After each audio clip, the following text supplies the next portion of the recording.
Je termine ma dernière séquence sur l'Iliade et l'Odyssée avec un petit clin d'œil à tous ceux d'entre vous, mes élèves de sixième, qui portaient le prénom d'Achille. Vous savez maintenant que vous portez le prénom de ce grand héros grec, tant admiré dans l'Antiquité. Et surtout à mes deux jumeaux de sixième A, Achille et Ulysse, vous avez compris maintenant quels sont les poèmes qui ont inspiré leurs parents pour leur attribuer leurs deux prénoms.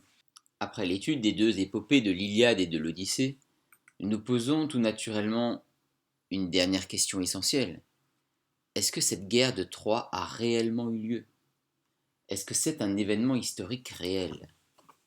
La question se pose, le récit d'Homère est-il pure invention ou a-t-il existé une guerre de Troie dont le récit s'est transmis sous la forme d'un récit légendaire? Alors qu'en était-il dans l'Antiquité? Dans l'Antiquité, personne ne doutait de la réalité de la guerre de Troie. Les historiens grecs l'avaient datée aux environs de 1250 avant Jésus-Christ.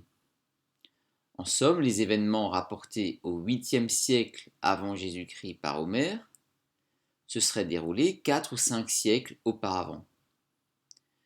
Et je vous rappelle que les enfants grecs apprenaient tous à lire et à écrire dans l'Iliade et l'Odyssée. Depuis toujours, la guerre de Troie n'a cessé d'inspirer les artistes qui ont représenté des scènes de l'Iliade et l'Odyssée dans la peinture, la sculpture, le cinéma. Je vous en ai montré beaucoup d'images dans les différentes vidéos. Pour répondre à cette question, il fallait retrouver quoi? Il fallait retrouver des vestiges archéologiques de la ville de Troie, mais pendant des siècles et des siècles, plus personne ne savait où se trouvait cette ville de Troie. En 1871, Heinrich Schliemann, un riche industriel allemand, passionné par Homère, décida d'utiliser sa fortune pour réaliser son rêve d'enfant, retrouver la ville de Troie. Il mit au jour les ruines d'une ville antique sur la côte d'Asie mineure, dans l'actuelle Turquie. Ce fut, vous vous en doutez, une découverte absolument sensationnelle. Vous voyez ici la carte où on a retrouvé donc les vestiges de cette ville de Troie. Les fouilles archéologiques ont livré des milliers d'objets et même de véritables trésors. Schliemann déclara même qu'il avait retrouvé le trésor du roi Priam. Vous voyez ici la copie d'un bijou en or qui a été retrouvé. Alors problème, pour certains les fouilles montrent que la ville découverte par Schliemann est beaucoup trop petite pour correspondre à la ville décrite par Homère dans l'Iliade, et ce n'est pas cette ville qui aurait pu provoquer la guerre de Troie. Ici vous voyez une reconstitution de la ville d'après les fouilles archéologiques de Schliemann, et donc vous voyez une ville qui était très très petite et qui ne pouvait pas correspondre à la grande ville décrite dans l'Iliade. Or, de nouvelles fouilles récentes démontrent que Troie était composée d'une colline protégée de remparts et d'une ville basse construite au pied de l'acropole que Schliemann n'avait pas découverte. Schliemann ignorait donc l'existence de cette ville basse, seule la ville haute, l'acropole, avait été fouillée par Schliemann. Troie occupait donc un espace infiniment plus vaste. On sait désormais que la ville découverte était une très grande ville, capable d'abriter de très nombreux habitants, et que cette ville aurait bien pu correspondre à une grande ville décrite dans l'Iliade. Aujourd'hui, on sait donc que sur ce dessin, il faudrait ajouter des habitations autour de la colline fortifiée, afin de donner une idée plus juste de ce qu'était la ville décrite par Homère. Mais est-ce que cela démontre que la guerre de Troie chantée par Homère a réellement eu lieu? Non, bien sûr. La poursuite des fouilles donnera peut-être à l'avenir de nouvelles réponses. Ce que j'aimerais que vous reteniez donc, c'est qu'aujourd'hui, il est donc toujours impossible de dire avec certitude si la guerre de Troie est une invention de poètes ou si c'est un événement historique réel qui a vraiment eu lieu. Je voulais juste vous montrer également un autre trésor très célèbre retrouvé par Schliemann.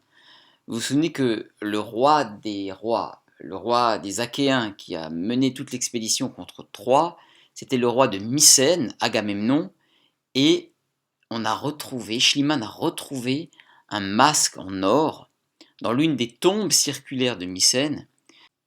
C'est l'une des pièces les plus exceptionnelles, et ensuite ce masque a été attribué au roi Agamemnon. Alors, regardez ce masque en or absolument splendide. Un mot final, vous voyez que pendant toute cette période de confinement, j'ai beaucoup insisté sur les mythes grecs parce que, vous l'avez compris, ces mythes nous disent encore beaucoup de choses aujourd'hui.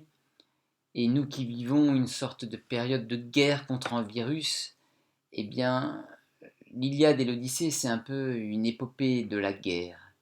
Parce que la guerre, c'est l'occasion par excellence de réfléchir au sens de la vie. Ça nous met en permanence face à la mort. D'ailleurs, tous ceux qui ont connu la guerre, comme la Seconde Guerre mondiale par exemple, aujourd'hui encore, nous disent que c'était pour eux une occasion de réflexion incomparable sur les caractères humains. On s'interroge sur la lâcheté, le courage, sur l'amitié, la fraternité, mais aussi le sens de la vie. Et c'est effectivement les mêmes questions que se posaient ces malheureux Troyens ou ces malheureux Grecs pendant ces 10 années de guerre. Ils n'ont cessé de réfléchir au sens de la vie, question que nous, habituellement, dans notre vie quotidienne, on ne se pose absolument pas. Hein.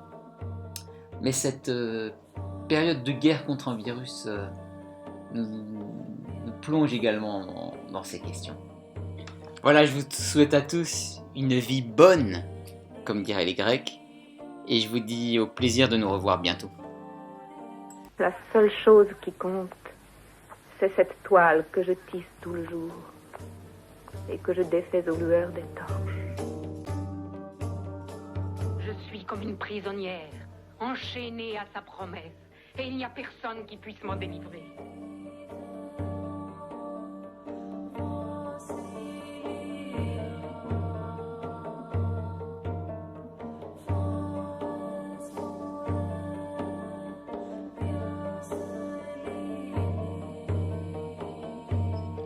Allez, un petit jeu pour finir. Le premier d'entre vous qui parvient à m'envoyer le texte déchiffré avec cette phrase codée, eh bien recevra un prix qui lui donnera la gloire.